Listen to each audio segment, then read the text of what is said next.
All right, well, hi, everyone. Welcome to Driving Climate Action with Evidence-Based Solutions. It's part of the Pacific Northwest Climate Week 2025. So I'm Corey Garza, Associate Dean for Inclusive Excellence at the University of Washington College of the Environment, and I'll be your facilitator for today's session. Ginger Armbrust was unable to be with us.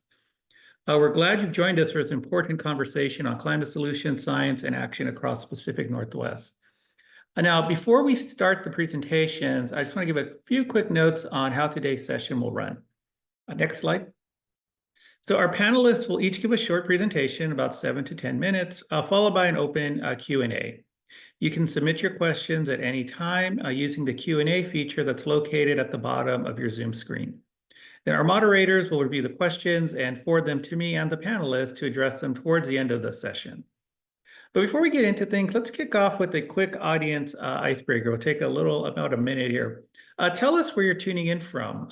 Drop your city or country in the chat. Or conversely, do we have any Huskies in the house? So raise your digital hand if you're part of the University of Washington community.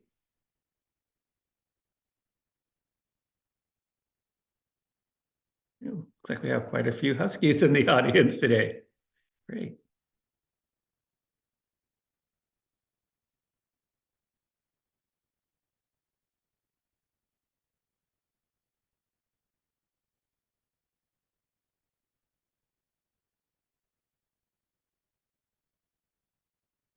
And with that, let's go ahead and get started. So it's my pleasure today to introduce to you our four speakers.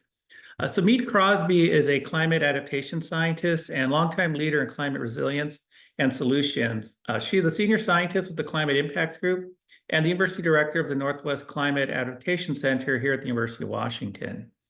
Eli Wheat is an expert in regenerative food systems and teaches courses on sustainability and food production. He is faculty in the program of the Environment and Food Systems Nutrition and Health program at the University of Washington. Meg Chadsey is a carbon specialist with Washington Sea Grant at the University of Washington. She focuses on the causes and consequences of ocean acidification and potential solutions to this problem, including finding creative uses for seaweed. And finally, Alex Gagnon is an associate professor of oceanography here at the University of Washington who studies biomineralization in a changing ocean. And he's the co-founder and CEO of marine carbon removal startup Gagnon Carbon. So without further delay, we'll turn it over to Meade. Thank you, Corey. And welcome, everybody. I'm going to be talking about how and why we can mobilize actionable science to build climate resilience for people and nature. Next.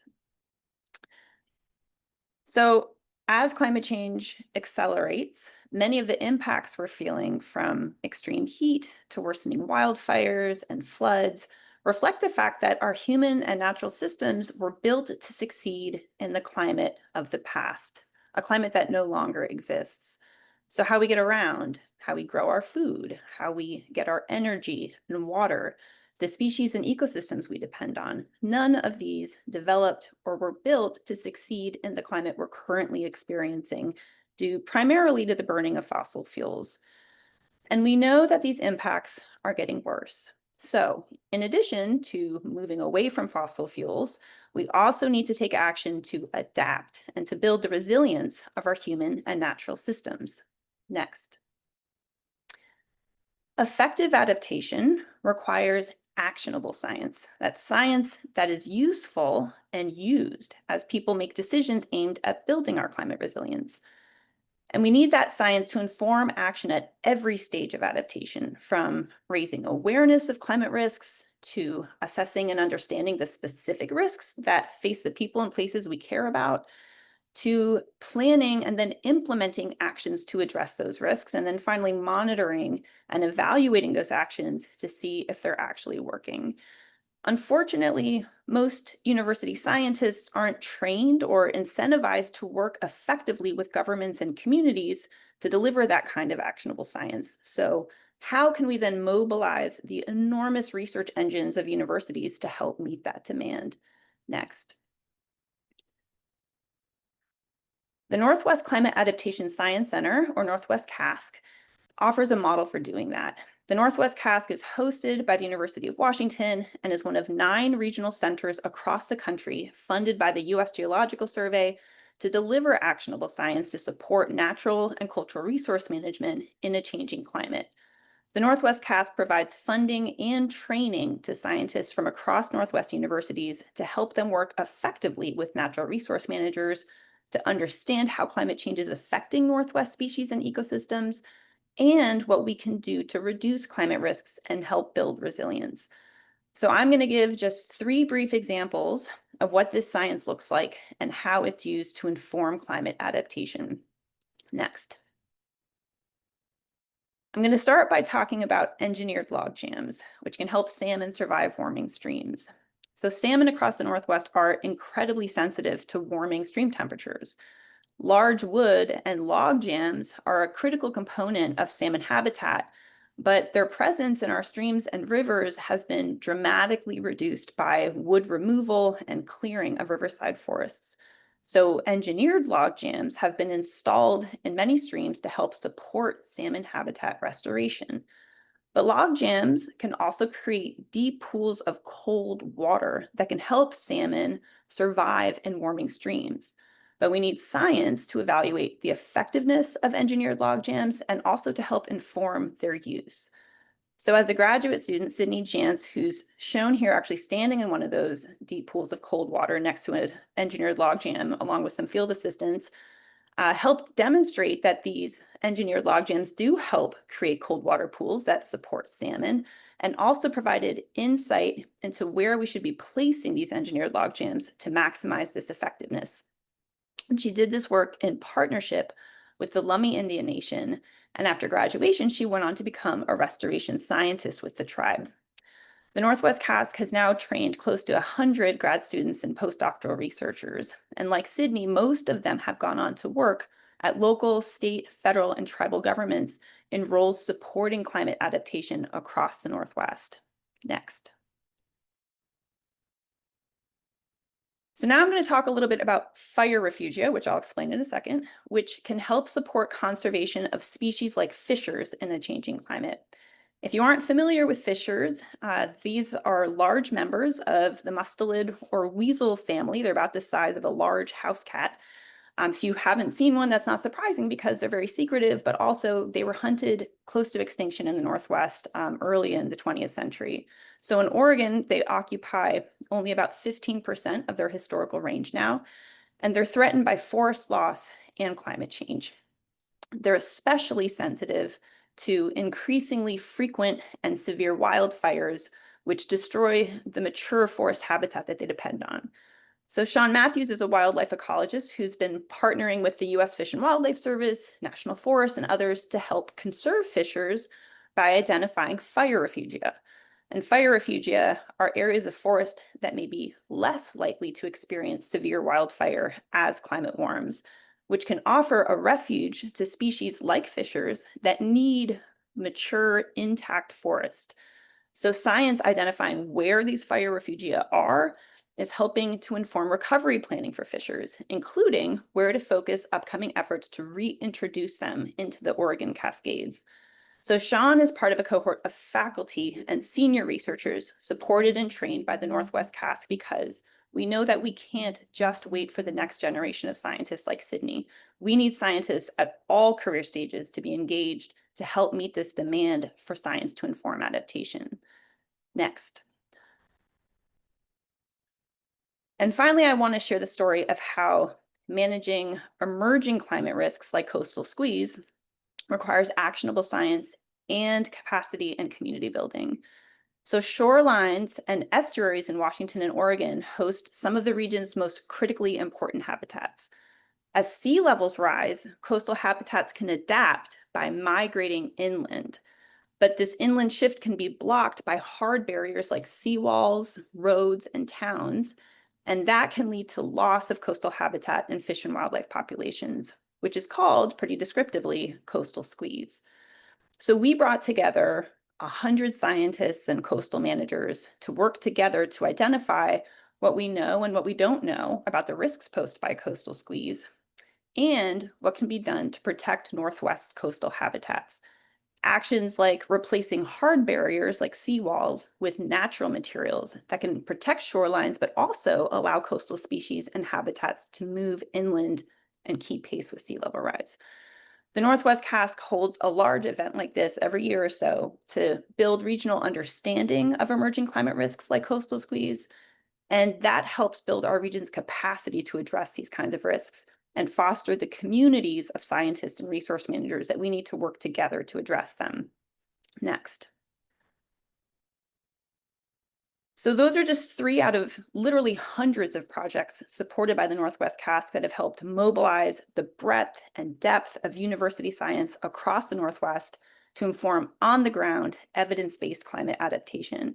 And I just want to end by acknowledging that despite urgent need for exactly this kind of work, the Northwest Cask, like many other federally funded programs that are vital to our climate resilience, faces a very uncertain future. Um, and it's been a privilege to serve the Northwest, and we hope that we will continue to be able to do so for years to come. So thank you so much. Next, I'm going to pass it on now to my colleagues, Eli Wheat and Meg Chadsey. Wow, Meade, thank you so much. What a cool thing to see a fisher. That was great. I'm really excited to be here today, and thank you all so much for joining us. I want to start by talking a little bit about the University of Washington Student Farm. Next.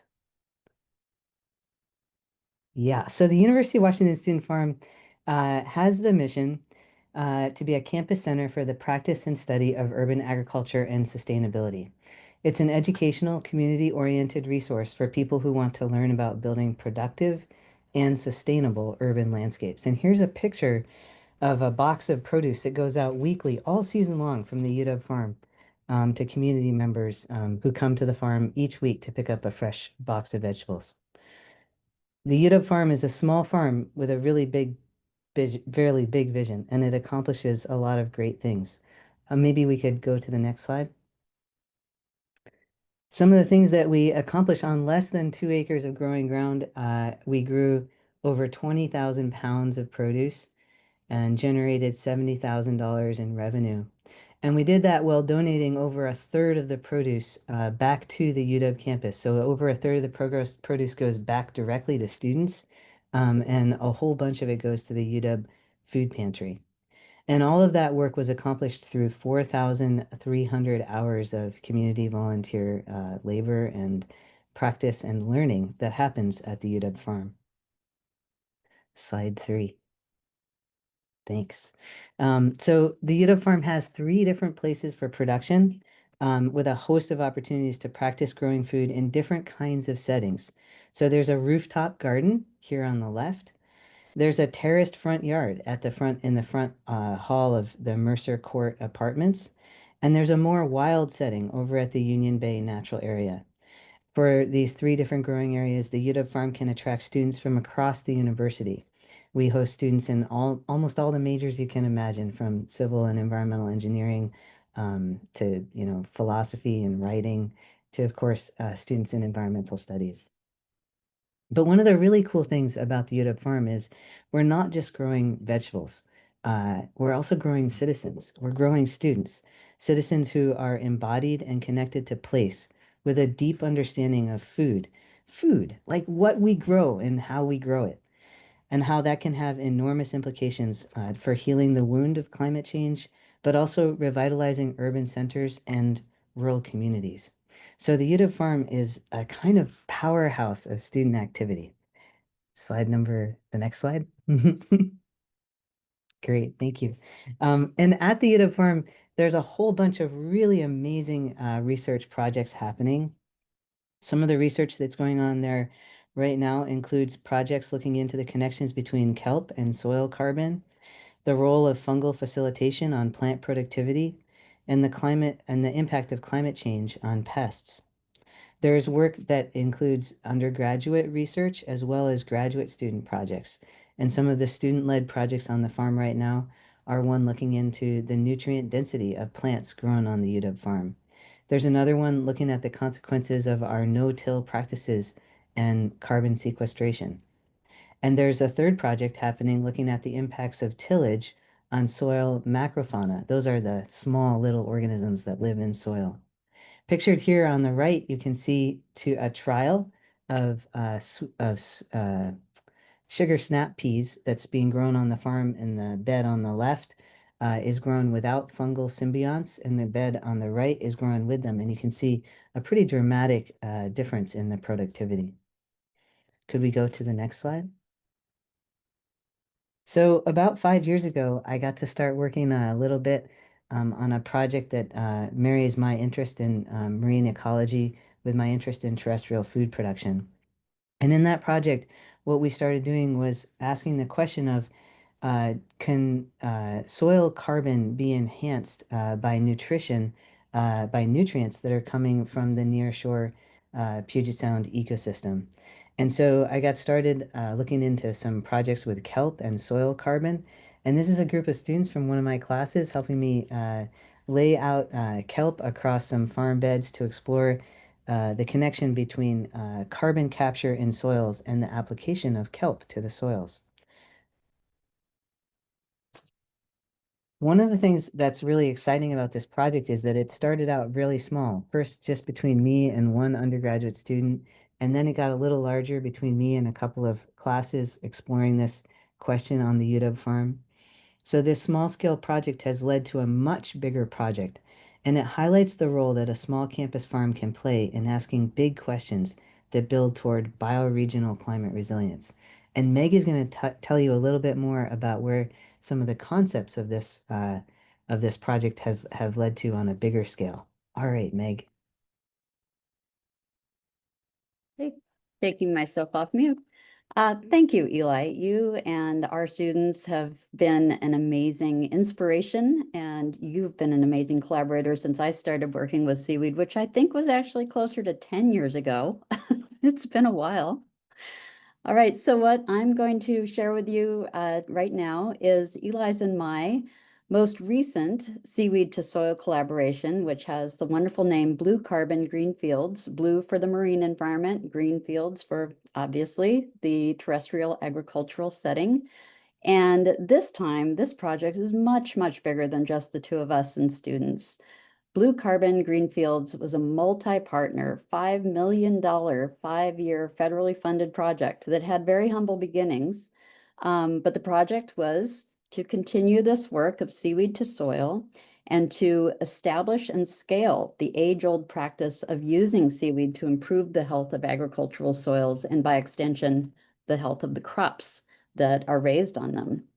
So in this case, and you will see who all the collaborators are on a slide that's coming up. This case, we weren't using any old seaweed. We were creating a use and a market for seaweed that no one wants, nuisance seaweed. And that's what you see in this picture to the left underneath the project icon. There's this, what is it, picture of something smothered in green with little pokey things coming up out of the tide flats. So those little bumps, next slide or next image, please. Those little bumps, here's a close-up. Each bump is a highly valuable gooey duck clam on a commercial shellfish farm in Hood Canal. And you can see how absolutely smothered those clams are. They're also encased in a predator exclusion net. That's why there's that little bit of a grid, but inside every net is a clam. You can see how smothered those beds are by excess seaweed when the tide goes out. Now, this is a native seaweed, commonly known as sea lettuce. It's a it's a vital part of a healthy marine ecosystem. But when it blooms in the warmer summer months, especially in parts of our Washington waters with high levels of nutrients, it can be a killer. Next image. This is what happens. So when that seaweed decomposes, the decomposing organic material consumes dissolved oxygen, which clams need to breathe, and also locally raises the level of acidity in seawater. So that's bad news for clams. It's bad news for the marine environment in general. However, removing the seaweed from these shellfish beds dramatically improves water quality and reduces some significant shellfish mortality. And I'll tell you a bit about that in another slide. So there are lots of fascinating aspects about this project. And if you visit our project website via the QR code here, you'll see all the things I can't tell you about in 6 or 7 minutes. So next slide. Here is an infographic created by one of our key project partners, the Puget Sound Restoration Fund, that just tells a little bit more cleanly what we're trying to do. So seaweed can be a nuisance. We've talked about that. It can harm water quality and shellfish and wild creatures as well when it blooms, but it can also be a terrific source of nutrients and organic carbon. And when it's harvested, it can be put to a variety of good uses. The one we're focused on in blue carbon green fields is obviously soil, but you can see some examples of other uses for seaweed and cultivated kelps. Next slide. So here's what it looks like in practice. These are from year one. This is last summer. And year one was all about working out the kinks, and boy, were there a lot of kinks.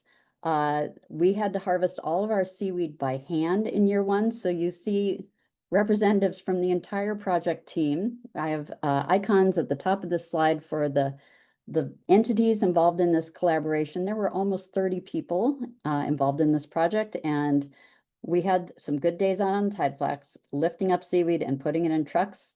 Shout out to our lead PI, Sarah Collier, who's at the UW in the School of Public Health. That's the little heart with the Husky W in it right next to Sarah. So we harvested almost 17,000 pounds of seaweed by hand in year one. That was not sustainable. Year two was to see the construction of a raft with a pump that could suction it up and make this into a practice that could be adopted by other shellfish farmers, because this is labor intensive, and our goal was to come up with successful farming practices that are also implementable and not a huge burden. So next slide. The other things that we piloted in year one were how to dry and distribute and process the seaweed and incorporate it into soils. And there were soil scientists on the team measuring the soil chemistry and the impact on the produce that was planted into those rows. And next slide will show you an example. The wonderful thing about this project, and we kind of knew this going into it, is it works. So you can see a simple grid here, plus and minus seaweed, that's dried seaweed that was applied, and then kale starts were transplanted into this test plot in the fall or in the midwinter. And you can just see how much more robust the kale that was fed with ulva or sea lettuce is than the no seaweed control. All right. And also I'll just mention here that this is without rinsing the seaweed. That was salty. If you tasted it, it was salty. And we always get questions about the salt and its potential effects. And you can ask me a question later on if you want. So final slide, or next to final. So to sum it up, our year one accomplishments, as I said, we picked up a lot of seaweed. And the most amazing thing was Joth Davis, the co-owner of Baywater Shellfish, our anchor shellfish grower partner, estimated that this was saving him $15,000 a year per acre in reduced shellfish mortality. Now that's a high value gooey duck crop, but he has a 30-acre farm, so that's significant. We also worked out some of those kinks, and we started towards our goal of, at the end of a 5-year project, having something that could be transformed to other land and sea farmers. Next point. We were also able to pay our participating farmers to contribute. Some of them would have done it for free, but we were really happy that our budget included compensation to make sure that they were also rewarded for the very valuable investments they made in this project. Okay, everybody got trained, but especially the farmers and students and some fellows that were on the project. And then final point I think I have there. This was so exciting. So as we were gearing up for year two, one of our goals is to expand our network, and we were looking to add, I think, 10 new terrestrial farms. We had interest from over 90 farmers when we put the word out who wanted to learn more about the project and potentially apply. So Washington State, Puget Sound, they wanted this project. So next slide. All right, not to end on a downer, but Meade did, so I will a little bit too. This wonderful project was one of many federally funded investments that was terminated in the recent months. Our termination came in April of 2025, just as we were gearing up for year 2. And we had even started construction on that wonderful mechanized harvest raft, which is now working. Our team is committed, however, and we are looking for alternative sources of funding. If you know someone or want to get involved yourself, I'm sure that our hosts can help you get in touch with the project team. And if you scan this QR code, you will see a fantastic new video the UW just finished this morning about the project. Thank you so much, and on to you, Alex. Thank you, Meg, Eli, and Meade for sharing those presentations and highlighting some of the ways that the UW and the College of the Environment community are having impacts on our community and planet. So I'm Alex Gagnon. I'm faculty in chemical oceanography here at the University of Washington, and I'm also CEO and co-founder of Bonnu Carbon, which is a company that spun out of the University of Washington that's developing low energy photochemical approach for carbon dioxide removal. Next slide. So in my academic role as faculty, my academic lab focuses on understanding and studying the connections between ocean chemistry, the global carbon cycle, and climate. And specifically, I work on how reefs and marine organisms that build shells and skeletons respond to climate change. And this is important for understanding the impacts of ocean acidification, and also understanding the role of the ocean in both past and future climate change. So like many of my colleagues at the University of Washington and the panelists that you saw today, we're a lot of us are motivated to take the fundamental research that we're doing in our labs out into the world as part of the university's mission to have a positive impact on communities and our planet. So inspired by some of the fundamental work and some insights into aquatic chemistry and the connections between the ocean and climate, my co-founder, who's also faculty in oceanography here at the University of Washington, Julian Sachs, and I formed a company to develop new approaches for carbon dioxide removal. Next slide. So carbon dioxide removal are processes that extract or draw down carbon dioxide from the environment. It's sort of the opposite of carbon dioxide emissions. And carbon dioxide removal is important because every viable plan to keep global temperatures below dangerous limits now relies not just on us all doing our part to lead to steep emission reductions, but also now necessitates 1 billion tons per year growing into billions of tons per year of carbon dioxide removal each year starting in the 2030s. And so the challenge of carbon dioxide removal is when you compare that really pressing need to match carbon dioxide removal with emission reductions. If you compare that to current capacity for carbon dioxide removal, permanent high quality carbon dioxide removal is probably on the order of around 10,000 tons per year. So we have sort of 4 or 5 orders of magnitude to climb in a very short period of time. And many of the existing technologies for carbon removal that have been proposed and are important and that are being developed are really costly or energy intensive. Next slide. So next slide. Thank you. So and energy is really important when you think about carbon dioxide removal. I mean, when you think about all the demands on green energy, we have to both decarbonize the grid as well as there's new pressing demands on energy for AI and data centers. That means that any new technologies we developed can't be energy intensive. For carbon dioxide removal to scale, it has to be really low energy. It can't compete with all these other needs.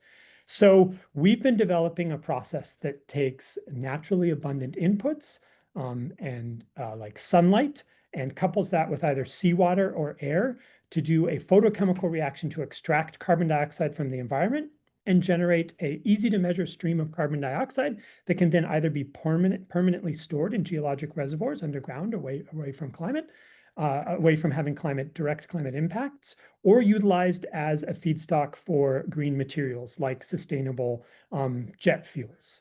And this process, this photochemical process that we're developing, is inspired by the connections between the atmosphere and the ocean and the way that carbon moves between them. Next slide. So the ocean and the atmosphere. Carbon is rapidly exchanges between the ocean and the atmosphere, and equilibrates are on the timescale of months to years. So this means that emissions anywhere in the planet, whether that's from driving a car or power plants or airplanes or a ship at sea, that carbon dioxide goes up into the atmosphere and is rapidly mixed. And then a portion of that carbon dioxide ends up being dissolved into the ocean. And if you have a process that can pull carbon dioxide out of the surface ocean, that will leave a gap in the surface ocean and draw down more carbon dioxide to replace it. That exchange timescale is in the order of months to years. And so you can remove carbon dioxide, the root cause of climate change, from the climate system if you pull it out of natural waters, or for that matter, if you use other alkaline waters that are in exchange with the atmosphere. Next slide. So the reason that seawater or waters, alkaline waters, hold so much carbon dioxide is because when carbon dioxide dissolves into these waters, they form a bunch of protonated and hydrated forms. You can sort of see those in the upper left. Hopefully, I'm not giving you too many flashbacks from chemistry, or if you do have flashbacks from chemistry, that they are warm and fuzzy. But carbon dioxide dissolves and forms all these protonated and hydrated forms. But if you take a sample of seawater or other alkaline liquid and temporarily lower its pH, put it into a pH swing, then it'll drive all that dissolved carbon dioxide into carbon dioxide gas, which can be readily removed. And so then if you swing back the pH to its initial state, then you can remove just carbon dioxide, the root cause of climate change. Now, there's a lot of people who have been working on versions of this, and this pH swing step is really energy intensive. Pulling carbon dioxide out of absorbents is one of the largest energy drivers and cost drivers for carbon dioxide removal. And there's been a lot of innovation about how to do this, but all existing approaches tend to be very energy intensive. In fact, people are doing electrochemical approaches. They're literally splitting water to try to do this acid-base chemistry. Next slide. So our innovation has been to use a class of molecules called reversible photoacids. These are small molecules that are kept totally separate from seawater, that have this special property that when they're illuminated by visible blue light, abundant natural light, they switch from being basic in the dark, and basic solutions draw up carbon dioxide, to being acidic in the light. And so their acidity changes by a factor of 10,000, or the pKa drops by 4. And so they can then transfer that acidity to a natural water and drive out the CO2. And then these molecules, when they're in the dark, return back to their initial basic state and can be recycled over and over and over again as part of a pump that can draw carbon dioxide out of fluids. And in our processes, they're kept totally separate from seawater. They contain no metals or rare toxic metals or rare earth elements or metals at all. And they can be used many, many, many times. This is more like a photocatalytic approach. Next slide. So the processes that we're developing, this is one example that takes advantage of these really unique photoacids to do carbon dioxide removal from seawater. Starting in the upper right, you can see an array of photocollectors that are taking sunlight and focusing them onto fluids that contain photoacids, so water, aqueous fluids that contain photoacids that are kept totally separate from seawater. When blue light hits those photoacids, they become acidic. You can sort of see now the yellow color. And then they are pumped down to an ion exchange process that allows them to transfer that acidity temporarily to seawater. That incoming seawater that's rich with CO2, because it's drawn a bunch of CO2 from the atmosphere, is then temporarily acidified. CO2 is then easily bubbled out of that seawater, where it can be stored or utilized. In the meantime, the photoacid is pumped independently in the dark, where it relaxes. Now it's in basic form. And it's then contacted again with seawater, again through this ion exchange process where they're physically separated from each other, where only the acidity can transfer. And it pulls that acidity back out of seawater so that the net transfer into and out of seawater, the only change that's made is that carbon dioxide has been removed, the root cause of climate change. Now, that decarbonated water is returned to the ocean where it can pull more CO2 out of the environment. And the photoacid is then returned back to these panels where it's re-illuminated and can be used again and again. And because this process directly couples sunlight to carbon dioxide removal as part of an energy efficient process, it can achieve very low energy carbon dioxide removal. So next slide. So we've been really lucky to be supported by my co-founder and I with a great series of investors. We rolled this technology out of the University of Washington, but we're here on campus in Flucall and CoMotion Labs, a space for spin-off companies where we have 11 employees now. That's supported by 2 rounds of fundraising from great investors, including United Airline Ventures. We've secured a $500,000 pre-purchase contract for carbon dioxide removal credits from Stripe, Shopify, and H&M, which is part of the Frontier program, which is a $1 billion commitment for carbon dioxide removal. And next slide. And we've been really lucky to be supported by a number of fellowships and grants from NSF and in-kind support from Department of Energy and a number of other programs. Next slide. You may have seen us on the cover of the Seattle Times. We're really, really lucky to have had a lot of traction. And just really excited to be taking some of the hard work that happened at the University of Washington and helping focus that on providing climate solutions for our communities and for the planet. Next slide. And so the technologies that we are developing, these really low energy, efficient, photochemically driven molecules that can drive pH swings. We've focused primarily to do direct ocean capture, but have been recognizing that this class of technology that we've been developing can also be used for other approaches for carbon dioxide removal and even potentially decarbonizing other industrial processes. And so really excited to be taking the momentum that we've built and very thankful for the support of the University of Washington to help develop this technology. And it's been fun to be able to share that with you today and looking forward to your questions. Next slide.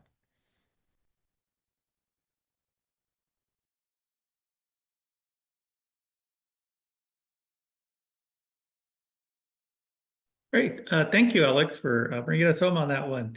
So next, we'd like to hear from our audience here. I think we'll get going with some questions that we received during the talks. And so I'll go ahead and start off with the first one. This is to all the panelists here. In the face of federal cuts, reduced research and resources for green energy and promotion of coal, fossil, fuel-based energy sources, how do we continue to make meaningful strides in climate action? I can take a crack at that one. Okay. So I could look at it from a few angles. Nationally in the US, historically, and this is, of course, historically a fairly unprecedented moment, but when we look back at previous administrations, support for climate action and funding and research and programs by administrations has really varied.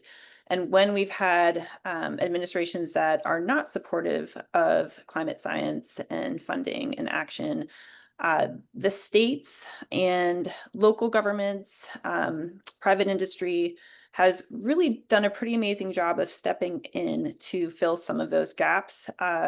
There's no doubt that with what we're facing right now, we know based on projections, models that folks have done based on the president's proposed budgets, for example, for 26 and the current budget coming out, or at least the big, beautiful bill, people have looked at that and what it means for US climate goals. And there's no doubt that scaling back, clawing back investments from investments in green energy and climate adaptation from the Inflation Reduction Act and other Biden policies, there will be a cost to that in terms of our ability to reach our climate goals as a nation moving forward. And there's still tremendous room for local and state governments to pick up the slack. And we saw them do that in previous administrations that were more hostile to climate action. So there's still quite a bit to do there. So investing in local and state efforts, private industry, foundations, there's a lot of areas to pick up work there. The other thing to keep in mind is that globally, incredible strides have been happening in terms of the transition to renewable energy and away from fossil fuels in places like China that have really gone beyond what folks had expected, even sort of conservative estimates of what that transition might look like. So all this to say, this is not great what's happening on the federal level, but there are still reasons to know that we can make progress at the community level, at the local and state level, and globally under this administration. Thank you. Any other answers from the panelists? Yeah, Meg. I'll just be quick. It's important. This is devastating what's happening, and all of us on the panel and at the UW, we feel this. It is important to find ways to keep doing the work, and part of that is sustaining yourself. I personally get a lot of energy from my colleagues at the University of Washington. That helps a lot. Also, I can say when you're feeling down, go out and volunteer at the UW farm. You will feel better. I guarantee it. You will, you will redouble your commitment. Thanks, Meg.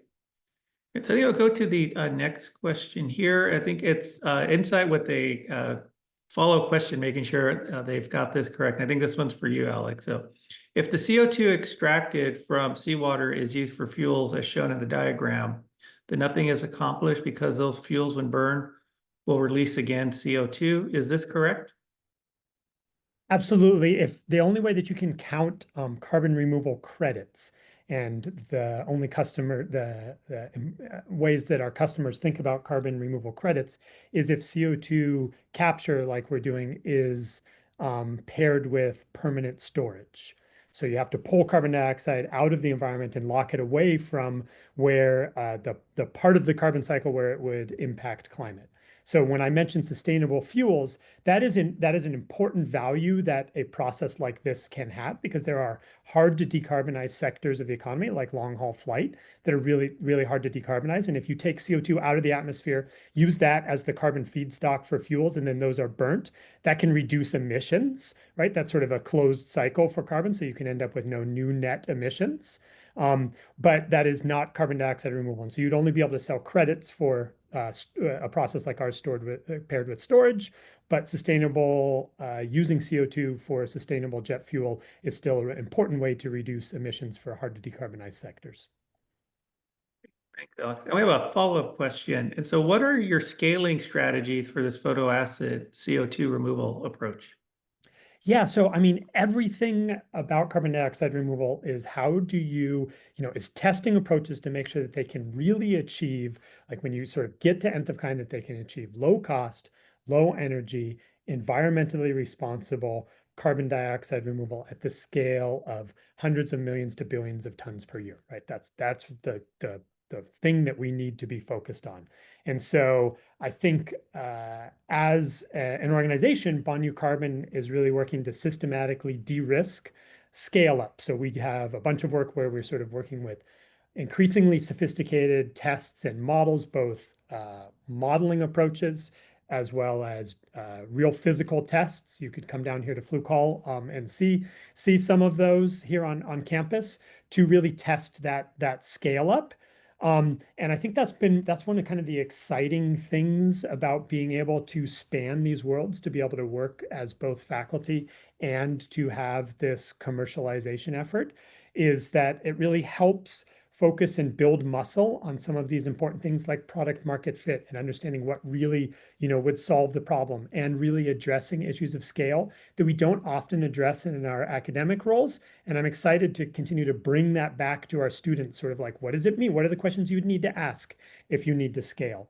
And so, there's a number of things that are specific about this technology that are, how do you scale it? I think one of the things that gives me the most hope is that all the steps of the process that we've developed, you can point to versions of those processes that happen in industry already at a large scale. And this is for all of the panelists. Do you have ideas for how we use your ideas to reduce emissions on campus so students, faculty, and staff can see it in action?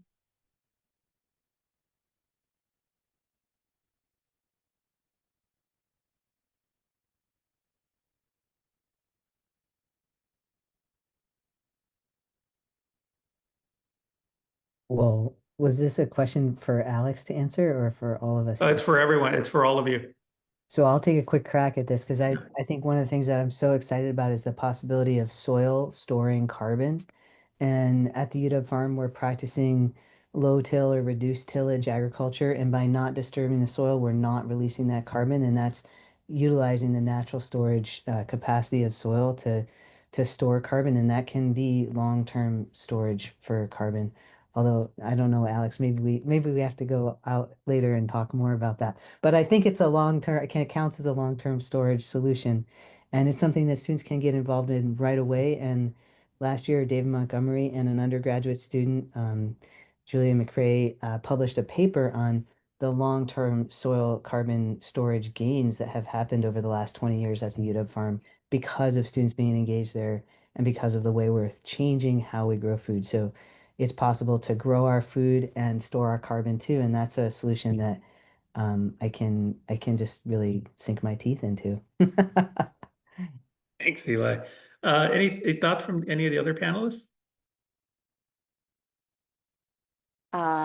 Things that we can do at the UW. I think the UW has been supporting alternative transportation options for faculty and students in a variety of ways over the years, including building, I believe, housing closer to campus for staff and faculty. I hope that's true.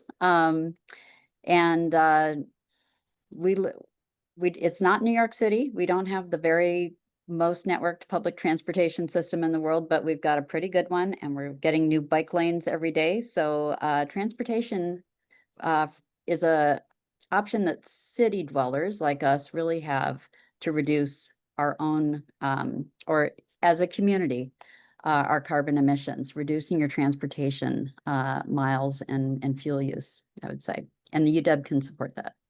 Orca cards.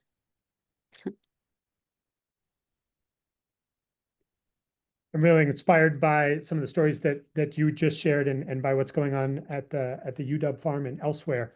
We often talk about this in classes. You know, I think it can be really overwhelming when you recognize just the per capita impact, emission impact of just, you know, being in such a developed country can have on the planet. And that feels like that's sometimes a really weighty responsibility, right? And when you sort of think about how much our actions have impact on climate, I think there's another way to flip that, which is that we have incredible leverage because we are such individually are such large emitters. That gives us an oversized power to, through our actions, reduce our emissions.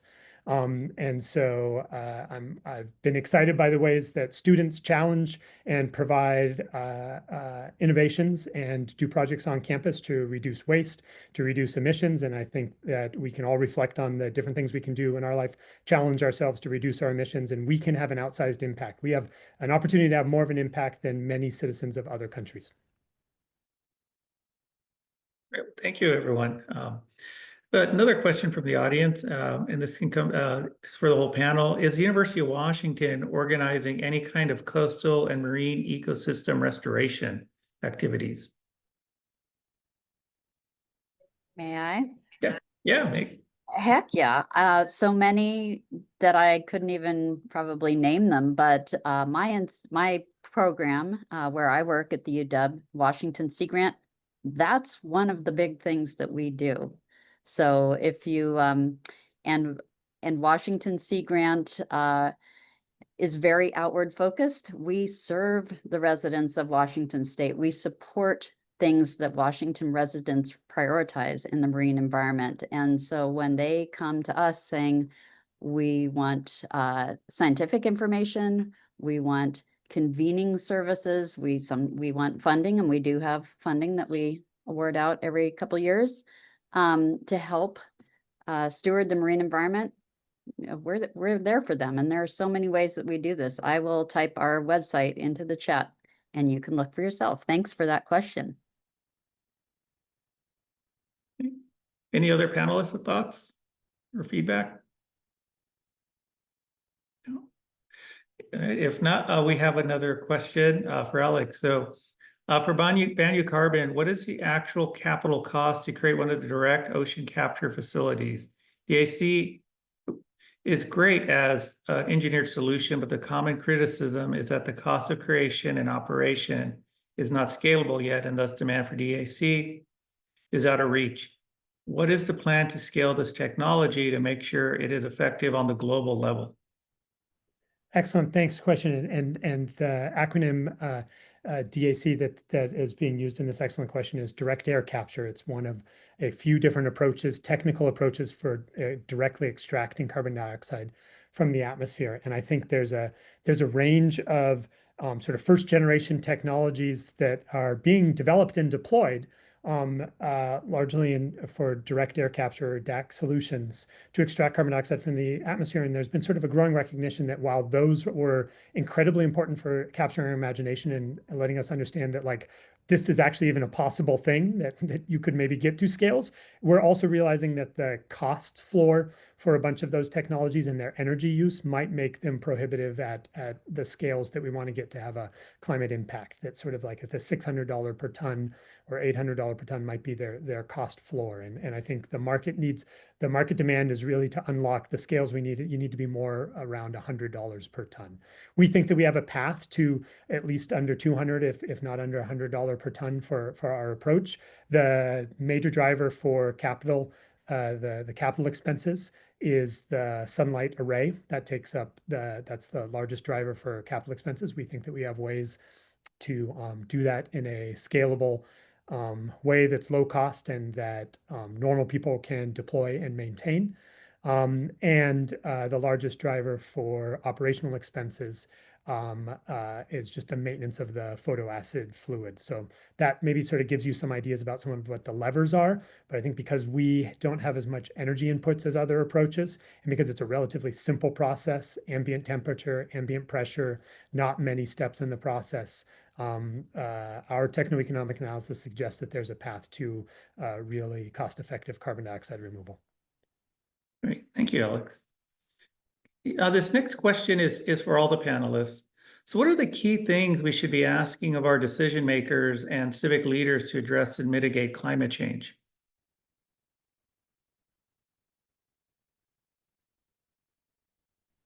That's a big bucket. That. Yes. Meg, do you want to start? Or do you want me to start? Okay. Yeah, so there are many things that our leaders at all levels of government can be doing to both mitigate our emissions and use of fossil fuels and other activities that lead to greenhouse gas emissions, and adapt and do things to reduce climate risks that we're already experiencing and the ones that are coming.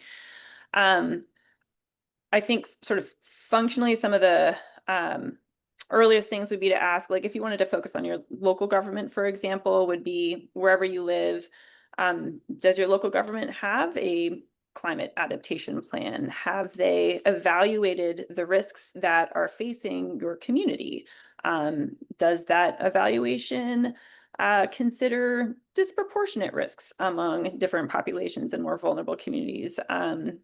Does the adaptation plan, is there actually an implementation plan in there, and are they taking steps to implement it? So early in my talk, I kind of showed you that adaptation cycle, which is, kind of like in theory, a framework for how this might look, right? But you can really consider, like, is your local government or your state government, are they doing work to raise awareness? Are they doing work to assess the risks facing your community? Have they created a plan? Are they taking actual action on the ground to implement that plan? And are they ensuring that it's being done in a sort of just way that is accounting for the disproportionate risks that people take or people experience? Are they doing any kind of monitoring and evaluating to see if what they're doing is working? Are they learning? And is this an ongoing thing? Because the reason it's an adaptation cycle is that the work never stops, because climate continues to change and the ground keeps shifting under our feet. So you can kind of think of that framework as a way to approach how you ask look online and see what your government is doing. In practice, that can look like showing up at city council meetings, contacting your local governments and to see what they're doing, and just practically in your experience of climate impacts, do you see any visible support for you and your neighbors as you experience climate impacts? So there are a lot of different things that you can ask of your local governments to see what they're doing. And I will say, while there is a lot to do, if you're here in the Northwest with us, it is pretty extraordinary what Washington State has been doing, and what many of our county and local governments have been doing to try to prepare. So that work, that progress is starting to happen here in many different ways. So there is a lot left to do. And it's really the same for mitigation. Do they have a plan in place to, assess what their emissions are and what actions they need to take to reduce those emissions? And that can be at, again, every level, from very local, like if you're here at UW, what is UW doing? And I know they have plans for this, right? So you can look it up and you can kind of hold them accountable to acting on their plans to reduce emissions. And that's true of your local government, state government. Look for what that plan is, look to see that they're acting on it, and hold them accountable. And I'm sure the other panelists probably have plenty to say about this too. Great, thanks, Meade.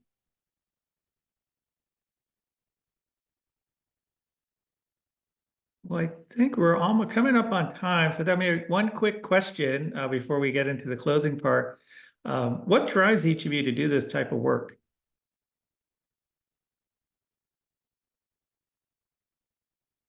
Eli, you want to lead us off? You've got so much drive. Well, I love growing things. And I think it feels really good to be doing things with my body that help connect the brilliant ideas of my mind to really practical, solution-oriented things that help inspire other people as well. So I feel like there's a sense of groundedness and connection that comes from working with plants, and growing plants that are also feeding people feels really good to me. And I like doing things that make me feel that good. So I guess that might be I don't know if that's a good answer or not. That's the answer I came up with. I don't Pass it back to you, Meg. I would say for me, besides just, we got a problem and I really want it to be solved. So I think we all feel that way. Working with people like Eli, like Alex, like Meade, I can't tell you how many, mostly young farmers, but also students, my daughter included, who have told me that Eli, who they have had as a teacher, has been one of the most sort of mind expanding, redirecting, life-changing educational experiences they've had at the UW. He is really one of those teachers. He's got the awards to prove it. And just being able to be around people who are also that excited about the work that they're doing, that's sometimes I can't wait for a weekend to be over so I can get back to work. I hate to say that. Okay, well, thanks. I think we have some insight on that. So I think I'll go ahead and bring us to the ending part of today's session. So again, thank you all for a great discussion. And again, thanks to our panelists, Meade, Meg, Eli, and Alex, and to all of you who joined us today from across the region and beyond. In closing, we want to give you a few ways to stay engaged with us beyond today's session. First, you can subscribe to our podcast, Field Sound, for a deeper dive into environmental science. You can scan the QR code that you see there on the slide, and we'll also put a link in the chat for those of you who might not have a phone available today.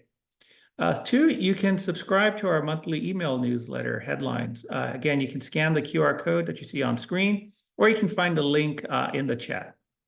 You can also follow us on social media. We have social media channels that you can find us at UW Environment, ranging from YouTube, Blue Sky, Instagram, Facebook, and LinkedIn. And if you're into volunteering or getting out into the field with our scientists, you can also scan this QR code here, as you see on screen, to check out opportunities that might be available for you to get involved with us. And then finally, mark your calendar for the annual Doug Walker Lecture on Nature and Health. It's happening October 22nd at Town Hall, Seattle. It'll be another powerful gathering of science, storytelling, and solutions. You're also invited to our pre-lecture happy hour. Thanks again for joining us today and keep driving climate action wherever you are. Have a great day.